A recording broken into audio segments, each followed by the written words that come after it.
Other story tonight, which is of course the meltdown in the Tata group. We've seen Cyrus Mistry lashing out at Ratan Tata. We've seen Ratan Tata's lawyer Abhishek Singhvi telling me that issues of impropriety and morality actually defined that decision. How is this going to play out for the Tata brand? Mohandas Pai is with us, and we're also joined by Surjit Bhalla. Mohandas Pai, let me start with you. We have seen very, very strong words from both sides, but now we actually have Ratan Tata's lawyer accusing Cyrus Mistry directly of impropriety and morality issues as the NSC and BSc asked the Tata group for clarifications. How do you see this bloodbath? No, I think what happened in the Tata Sons group was totally wrong. The directors did not have the courtesy to ask Cyrus Mistry questions about performance or whatever it is, and had a palace coup. They did not even include a discussion on his ouster or his continuance in the board agenda.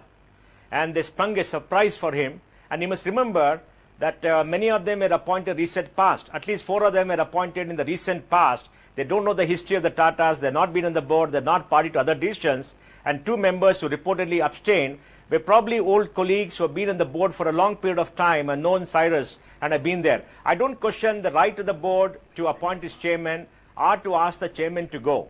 I don't question the right of the shareholders to appoint directors on the board as they wish. It's a democratic right. What I do question is the morality and ethics of springing a palace coup, treating a young person who's taken responsibility with such disdain, destroying his reputation without giving him a chance to speak or to explain or to ask him any questions. It was done very, very suddenly, and this is just not done. This is not good corporate governance. This is not the way ethics and morality have to play out in India's largest most ethically run group. And this is not the Tata culture that we know of. But you know, Mohandas Pai, when I asked... Failed, let me finish. Yeah, okay. Let me finish. Okay. Let me finish. Okay. The independent directors failed in the responsibility because they should have taken the views of 100% of shareholders. They were led by the dominant shareholder, and they should have told the dominant shareholders, call a special EGM and remove the chairman. It's fine, it's your right, it's a democratic right. But the directors have to take the interest of all shareholders, including minority. The minority shareholders have been oppressed by taking the views only of the majority shareholder,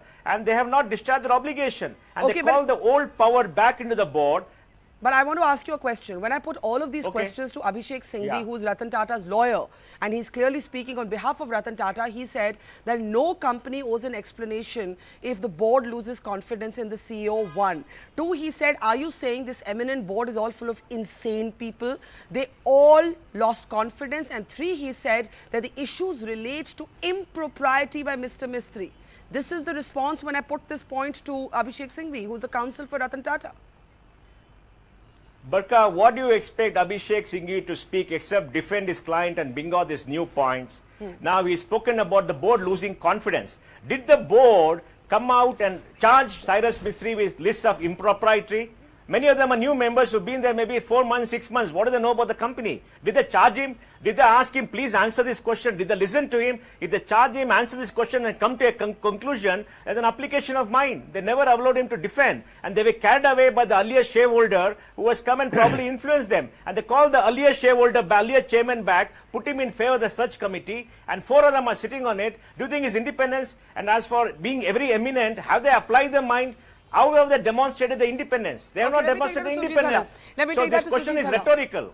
Let me take that to Surjit Bhalla. Surjit Bhalla, we now have the NSC and the BSc asking the Tatas for clarification after Cyrus Mistry talks about the dangers of an $18 billion write-down and says he inherited a debt-strapped company. Ratan Tata's lawyers are rubbishing this. They're saying, didn't he know this when he took on the job of chairman? How do you see the criticism that this should have been handled differently that you've just heard Mohandas Pai saying? Well, you know, the most basic criticism one can make of this, that in my experience, I'm not a company expert, but I do macro and I do economics, and I do follow broadly what firms do around the world. I've never seen anything like this. This has come, as your channel has noted, as other people have noted, came as a complete surprise to Cyrus Mistry and to the rest of the world. So therefore, obviously, prima facie, there's something wrong over here. If none of us have ever seen anything close to it, Mr. Singhvi notwithstanding, and as Pai rightly pointed out, he's his lawyer, so what do you expect him to say? But, this is not corporate governance. This is, and Tata's had built a brand. I mean, the whole thing about firms is building a brand. Tata's had a brand. Now I guess it's okay, Tata, bye-bye. So that brand is no more.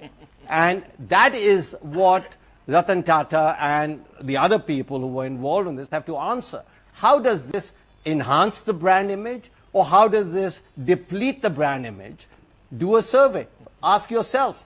I think this is just, I've not seen anything like this. Maybe Pai, he's been involved in corporate circles. I haven't had the advantage or the disadvantage of being involved. But I neither have read or heard of anything happening like this at a top-class firm. Maybe at small, shady firms, you hear about this, but not at a top-class firm. But Surjit, what would you have had done differently? And how do you see Abhishek Singhvi's argument? He gave the Deutsche Bank example. He said that, when a board loses confidence in a CEO, the world over, the board is entitled to take a decision on the continuation of that CEO. He also said that there are facts that will come tumbling out. Now, clearly, questions of propriety have been raised, charges of a conflict of interest have been made, which Mr Mistry has refuted, but the charge has been, there is a whisper that has been made by the Ratan Tata camp that business was still being given to the family firm, something that Cyrus Mistry has refuted. There are questions being raised about ditching assets, as Harish Salve called it, who's a friend of Ratan Tata. There's a comment made by Abhishek Singhvi that neither the sanskar nor the sanskriti of Cyrus Mistry match that of Ratan Tata. So isn't the board, the Tatas are asking, entitled to take such a decision? Yeah, I won't comment on the Sanskrit, if you will, quotations of Mr. Singhvi, but you raised a very good point. Yes. That, listen, that he apparently raised the story about Deutsche Bank. Yes. Now, if you followed what happened with Deutsche Bank, that was about 2 or 3 years in the making.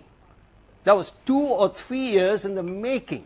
You knew about it, the whole world knew about it, something was wrong, the German government knew about it, the Fed knew about it, and they suspected that something was wrong. This was a long, drawn-out investigation, and to the credit of Deutsche Bank, they did not execute a palace coup. That was not a coup d'etat, that was corporate governance. This, unfortunately, doesn't even come close. Mohandas Pai, the fact of the matter is that there is leaking and counter-leaking. You have a war of words between the two. Why are you necessarily believing Mr. Mistry to be the victim and assuming that none of the other statements that Mr. Tata's lawyers have actually come on record and made are untrue? Barka, I am not passing judgment on who is right and who is wrong. I am only questioning the process of how it was done. If the board believed their acts are impropriety, the board has a duty to issue a charge sheet and tell the chairman that you are responsible for all this. Can you please explain? And take his explanation on record and then take whatever judgment call they want. That will be the right process to do. They have not followed that. And they put an agenda item to say that we're going to review the performance of the chairman. Let them do that. That is transparency and the right way to do it. You have destroyed the career of a young person who reluctantly came to the board. You are not being transparent. And many of you have just been appointed in the last 3 or 4 months. Many of you not even know the background. Where is the application of mind? Have you spent 3 or 4 weeks going through all the records, satisfying yourself that you have done right, given a chance for a rebuttal, gone into facts? You have not done that. Is the palace coup unduly influenced by the majority shareholder? And please remember, his family is also a small shareholder. They want some 18%. Yes. The best thing would have been to call a shareholders meeting and let the shareholder decide who should be the chairman. That's the best thing to do. That would have been good corporate governance. The board would have stepped off a personal fight between 2 people or whatever it is. Now for Abhishek Manu Singhvi to say that are these not eminent people? Yes. I mean, come on. The behavior shows exactly how they apply the mind. Is the process and what happened and transparent. It's not about whether he's right or wrong, because right or wrong depends upon data and facts, none of which are there in the public domain, nor do I think they've been in the board minutes. Nobody knows what has happened. It's a only insinuation, both sides, but it's just not done. But Surjit Bhala, when I said that to Abhishek Singhvi about transparency, he said, A, there is no legal obligation to have put Mr. Mistry on notice. When the entire board loses confidence, we are not obligated to say anything further. It is our prerogative to choose our chairman. Mr. Mistry has not been removed as director or from any other post. We have simply changed our chairman. Why is that not our internal business? Yeah, the key phrase, Barkha, that you've just mentioned is that it is not a legal obligation. Yes. That's absolutely correct. It is not, as Mohandas has also pointed out, absolutely correct. What at least I'm talking about is corporate. That has precious little to do with what the legal obligation. If everybody had just followed legally, otherwise they'd all be in jail, there'd be no such question of corporate governance. We would not be discussing, or the word wouldn't have come into the business language, into the English language, called corporate governance. So I am not a lawyer. Abhishek Singhvi is a very, very distinguished lawyer, and he correctly, and maybe he knows that basically they didn't violate the law. I am not a lawyer, so I can't comment.